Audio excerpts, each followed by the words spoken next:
আসসালামু আলাইকুম। কালকে আপনাদেরকে এখানে কিছু আপডেট দিয়েছিলাম, আজকেও কিছু আপডেট দিই। এরা হচ্ছে বাচ্চা মারা, ওরা একবার বের হয়েছে সকালে, এখন আবার বের করতেছি। ওরা যেহেতু দেশি মুরগিকে মাঝে মধ্যে ছাড়তে হয় বাইরে ঘোরার জন্য, যাতে ওরা বাইরে ঘোরাফেরা করতে পারে, একটু স্বাভাবিক থাকতে পারে, আর না হলে এগুলা ফার্মের মুরগির মতো হয়ে যাবে। যার কারণে আমি ওদেরকে মাঝে মাঝে বাইরে ছাড়ি, অর্থাৎ যে সময় আমি থাকি ওই সময় ছাড়ি, অন্য সময় তেমন একটা ছাড়ি না। কারণ বাচ্চারা আপনার বড় না হওয়া পর্যন্ত একটা জিনিসের ভয় থাকে, সেটা হচ্ছে কাকের ভয় থাকে, কাকে নিয়ে যাইতে পারে। হ্যাঁ, অনেকে দেখা গেছে কাকে নিয়ে যায় অনেক জায়গা থেকে, যার কারণে তেমন একটা ছাড়ি না। এটা হচ্ছে মোটামুটি এখানে বাচ্চাদের অবস্থা। বাচ্চাদের অনেক বিষয় অনেকের জানার দরকার আছে। যদি আপনি মুরগি পালেন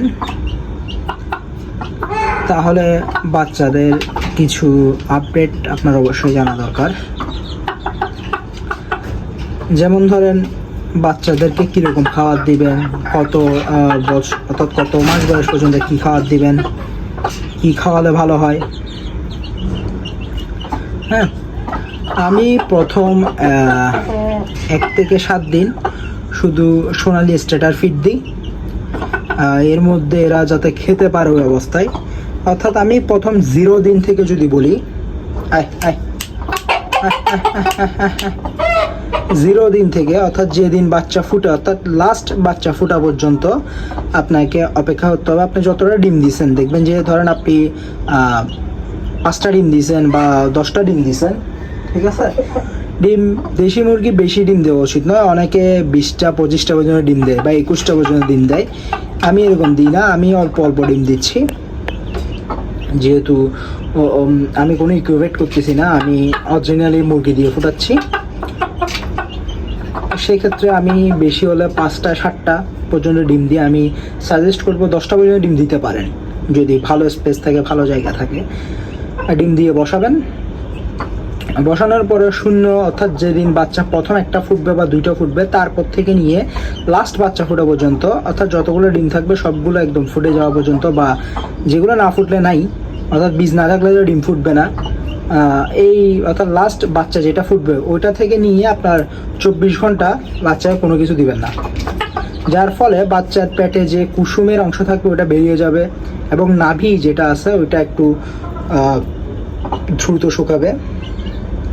তারপর বাচ্চাকে দিবেন লেবু দিয়ে, পানি দিয়ে, আর সামথিং দিবেন, চিনি দিবেন।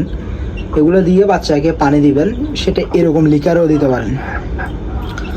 তো এরকম দিবেন। সেই পানিগুলো আপনার মিনিমাম 12 ঘন্টা থাকবে। 12 ঘন্টা পর পর আপনি পানি চেঞ্জ করবেন। 12 ঘন্টা পরে আপনি ওদেরকে খাবার দিবেন। খাবার কি দিবেন সেটা হচ্ছে স্ট্যাটার ফিড, সোনালি স্ট্যাটার ফিড, অর্থাৎ স্ট্যাটার ফিড দিবেন, যেটা সেটার সাথে কোনো কিছু মিক্স করবেন না। অনেকে বলে যে কি চাউলের গুঁড়া দিতে বা চাউলের ভাঙ্গা দিতে, চাউলের খুদ দিতে বলে, এগুলো করবেন না। বা কোনো ভাত টাত এদেরকে দিবেন না। মাকে সহ একই সাথে খাবার দিবেন, সেটা হচ্ছে সোনালি স্ট্যাটার ফিড। মা এখান থেকে খেয়ে নিবে, কারণ মা বাচ্চা ছাড়া বাইরে কখনো খাবার খাবে না। মা খেতে খেতে বাচ্চারাও খাওয়া শিখে যাবে।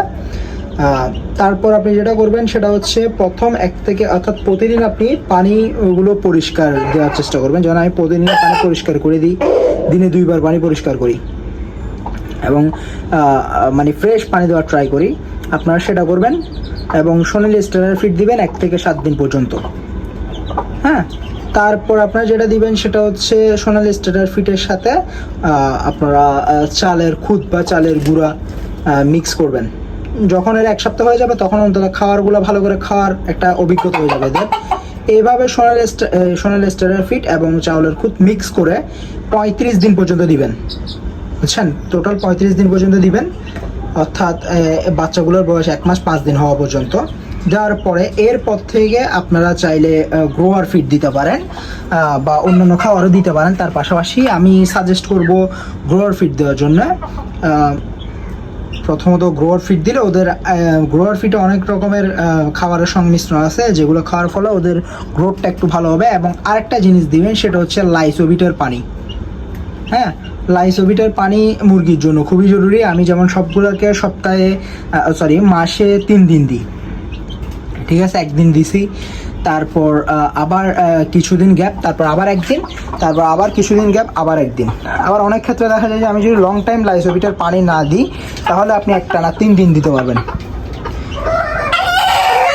একটানা 3 দিন খাওয়াতে পারবেন। 1 লিটার পানিতে 1 চিমটি পরিমাণ লাইসোবিটের পানি দিবেন। এগুলো বাচ্চার ক্ষেত্রেও সেম, কোনো ডিফারেন্স করার দরকার নেই। অনেকে ডিফারেন্সের বলে, এখানে ডিফারেন্সের কোনো সমস্যা হয় না। আমি যতটুকু দেখছি, আমি আমার অভিজ্ঞতা থেকে বলতেছি, কোনো তেমন একটা সমস্যা হয় না।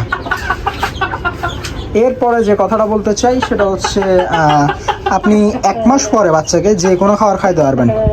হ্যাঁ, তবে এই স্টার্টার ফিটের পরে গ্রোয়ার ফিটটা দেওয়াটাই বেটার। তাহলে ওদের হাইট টাইট সবগুলো একটু ভালোই বৃদ্ধি পাবে এবং ওরা স্বাস্থ্য সব কিছু ঠিক থাকবে। আর অনেকে আরেকটা কথা বলে, সেটা হচ্ছে গ্রোয়ার ফিট খাওয়ালে বা ফিট খাওয়ালে মুরগি নাকি ডিম দেয় না। সেটাও আমি কিছুদিন পরে একটা এক্সপেরিমেন্ট করব মুরগিকে নিয়ে। একটা মুরগির এমন রাখবো যেটাকে আমি খাওয়াবো, এটা হচ্ছে কি গ্রোয়ার ফিট খাওয়াবো, অর্থাৎ ফিট খাওয়াবো। আমি দেখবো যে আসলে মুরগিটা ঠিক থাকে কিনা, কোনো অসুবিধা হয় কিনা, বুঝছেন। তো সবাইকে আজকে এখানে বিদায় জানাচ্ছি। আসসালামু আলাইকুম। এদেরকে খাওয়াবো। এখন প্রায় পরন্ত বিকেল, দিনে 3 বেলা মোটামুটি খাওয়ার দাওয়ার ট্রাই করি।